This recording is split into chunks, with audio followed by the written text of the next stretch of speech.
Hello everyone, I am Jyoti Jha and welcome to NCERT the mind. तो आज हम लोग पढ़ेंगे क्लास 3 ईवीएस अरिहंत वर्कबुक का चैप्टर 9 इट्स रेनिंग। तो चलिए पढ़ना स्टार्ट करते हैं। आप भी अपना वर्कबुक निकालिए और मेरे साथ साथ बनाना स्टार्ट कीजिए। इट्स रेनिंग, तो आज हम लोग अरिहंत का वर्कबुक बना रहे हैं। Select the best option, best option select करना है। Appu drank dash till he was happy. तो milk, water, juice, none of this. तो क्या होगा? Water. In the poem clouds, the clouds are described as looking the like a rainbow, magical people, two elephants, a pair of swans, a pair of swans. This poem says that the clouds sometimes stay 4 weeks, 4 months, 4 years, 4 days. तो 4 weeks tick लगा देंगे। From where did Appu get water in his trunk? From a tap, from the river, from the forest, none of this. तो अपने trunk में अपू कहाँ से पानी लाता था? तो रिवर से, फ्रॉम द रिवर टिक लगा देंगे। when hail falls on glass it makes a sound like a ding dong bell, ringing chimes और knocking, none of these। तो क्या होगा? ringing chimes। ठीक है, इसमें टिक लगा देंगे। Right T for true and F for false statements। Appu likes mangoes, false F लिखेंगे। Appu poured water on the banana trees with his trunk, true T लिखेंगे। banana trees need water to grow properly, true T लिखेंगे। we sometimes see a rainbow after it rains, true T लिखेंगे। clouds can be grey, white और black in color, true T लिखेंगे। तो इस तरह से आपको ट्रू फॉल्स बना लेना है। उसके बाद है fill in the blanks। Appu knew that the banana trees needed water because they were dropping. Appu gets ripe and tasty bananas from the banana trees. Appu bathed his body by pouring water on it by using his trunk. Plants need water for living. When it rains, plants get a new look. ठीक है, इस तरह से बना लेना है। इसके बाद है match column 1 with column 2 to make complete sentences by drawing arrows. अब कॉलम 1 है इधर और कॉलम 2 है, इसमें आपको ड्राइंग एरो से कंप्लीट करना है।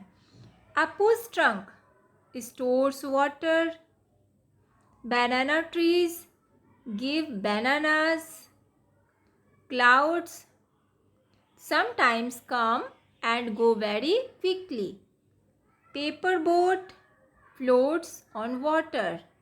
ठीक है, इस तरह से मैचिंग करेंगे। इसके बाद है match the pictures in column 1 with what they are showing in column 2 by drawing lines. अब यहाँ पर देखिए, पिक्चर देखना है आपको, कॉलम 1 में दिया गया है और कॉलम 2 में दिया गया है। तो ये क्या शो कर रहा है वो आपको एक ड्राइंग लाइन के द्वारा दिखाना है। तो ये देखिए पिक्चर 1 में ये क्या शो कर रहा है कि Appu looking at dropping banana trees. तो देखिए ये इस तरह से दिख रहा है। उसके बाद देखिए इसमें क्या हो रहा है, अप्पू बाथिंग, नहा रहा है अप्पू पिक्चर 2 में। और पिक्चर 3 में क्या हो रहा है, Appu watering the banana trees. तो अप्पू क्या कर रहा है, बनाना ट्री को पानी डाल रहा है। ठीक है, उसके बाद आंसर इन 1 वर्ड और 1 सेंटेंस। 1 वर्ड या 1 सेंटेंस में आपको आंसर देना है। Why did Appu pour water on the banana trees? Because Appu saw that the trees was dropping. What happened to the banana trees when they got water? The banana trees came alive. अगर banana tree को जब पानी मिला तो क्या हुआ उसके साथ? तो वो जो है ना फिर से जी उठा। ठीक है, what promise did Appu make to the banana trees? तो अप्पू ने बनाना ट्री से क्या प्रॉमिस किया? तो Appu will get water for banana trees every day. तो वो बनाना ट्री में रोज पानी डालेगा। वो यही प्रॉमिस किया। From where do plants mostly get water. तो प्लांट जो है ना उसे वाटर कहाँ से मिलता है ज़्यादातर? तो plants get water through their roots, roots से मिलता है। ठीक है। Why is a rainbow wonderful? तो रेनबो जो होता है वो वंडरफुल क्यों होता है? आपने रेनबो को देखा होगा जो इतना कलरफुल होता है, इतना सुंदर होता है, आखिर वो इतना वंडरफुल क्यों होता है, इतना सुंदर क्यों लगता है? तो rainbow is wonderful because it is made up of 7 colours. क्योंकि ये होता है, ये जो होता है ना, ये 7 कलर्स से बना होता है, इसलिए ये इतना ज़्यादा सुंदर होता है। What animal forms do the clouds take as given in the poem clouds? अब देखिए जो पोएम क्लाउड्स पोएम है उसमें जो है ना, तो किस किस तरह के जो है एनिमल्स को दिखाया गया है। क्लाउड्स जो बनता है तो कैसा कैसा शेप होता है। तो clouds take shapes of many animals like dog, cow, elephant etcetera. तो ये सारे का जो है ना शेप बनता है क्लाउड से। Describe what the clouds do as given in the poem. This poem describes about a hot day. The sky is looking blue. Everybody is waiting for rain. Think, find and write. Find out and write how water is useful for plant and animal life. तो आपको इसे पता लगाना है कि जो water होता है वो कैसे यूज़फुल होता है प्लांट एंड एनिमल लाइफ के लिए। ठीक है। तो water is useful for plant, water is useful for plant and animal life because water is necessary for their survival। क्योंकि वाटर जो होता है ना वो सर्वाइवल के लिए बहुत ही ज़्यादा ज़रूरी होता है, इसीलिए प्लांट एंड एनिमल्स लाइफ के लिए जो वाटर होता है वो बहुत ही यूज़फुल होता है। इसके बिना ज़िंदगी नहीं चल सकता है। ठीक है। जीने के लिए बहुत ही ज़रूरी है वाटर सभी के लिए। ठीक है। Find out and write how clouds are formed. आपको इसे पता करना है कि जो क्लाउड्स होते हैं वो कैसे बनता है।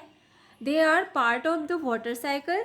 What are the other parts of this cycle? तो इस क्या ये वाटर साइकिल का पार्ट है और इसके जो और भी अदर पार्ट्स हैं वो क्या क्या हैं। ठीक है। इसके बारे में लिखना है। तो clouds are formed when moist air rises upward.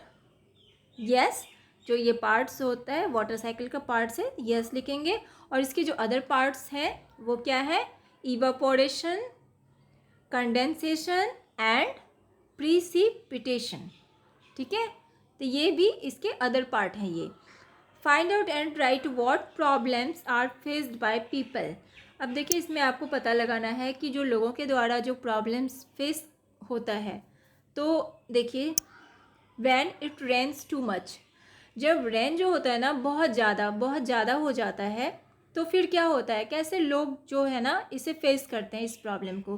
तो देखिए flooding including risk to human life, damage to buildings and infrastructure and loss of crops and life stock. तो ये सारे चीज़ होते हैं। जब बहुत ज़्यादा बारिश होता है तो क्या होता है, बाढ़ आ जाता है, लोग जो है ना बहुत ही ज़िंदगी जो है ना लाइफ जो है बेकार सा हो जाता है, अस्त व्यस्त हो जाता है। ठीक है। बिल्डिंग्स जो होते हैं, बड़े बड़े बिल्डिंग्स, छोटे बिल्डिंग्स, तो वो डैमेज हो जाता है। ठीक है। और जो क्रॉप्स होते हैं, जो फसल, उसका भी बहुत हानि होता है, वो भी डूब जाते हैं। तो इस तरह से बहुत ज़्यादा जब बारिश होती है तो ऐसा होता है। When it rains too little, और जब बहुत कम बारिश होती है, ठीक है, या नहीं के बराबर होती है, नहीं होती है, तो क्या होता है, तो without water crops die, farmers lose their income and people go hungry. तो क्या होता है, क्रॉप्स जो फसल होते हैं ना वो मर जाते हैं, फार्मर्स को भी बहुत ज़्यादा हानि होता है, उसे इनकम नहीं होता है और लोग जो है ना भूख के मारे भूखे रहते हैं। ठीक है। तो इस तरह से आप इसे बनाएंगे, अच्छे से याद भी करेंगे। तो आपका वर्कबुक कंप्लीट हो चुका है। तो कैसा लगा आपको पढ़ के मुझे ज़रूर बताइए। अच्छा लगा हो आपको मेरा पढ़ाना तो मेरे चैनल NCERT द माइंड को लाइक सब्सक्राइब कीजिए और पास में दिए गए बेल आइकन को ज़रूर प्रेस कर दीजिए ताकि NCERT से रिलेटेड हर वीडियोज़ आपके पास समय से पहुँचती रहे। तो मिलते हैं नेक्स्ट वीडियो में, तब तक के लिए bye, take care, thanks to watch my video.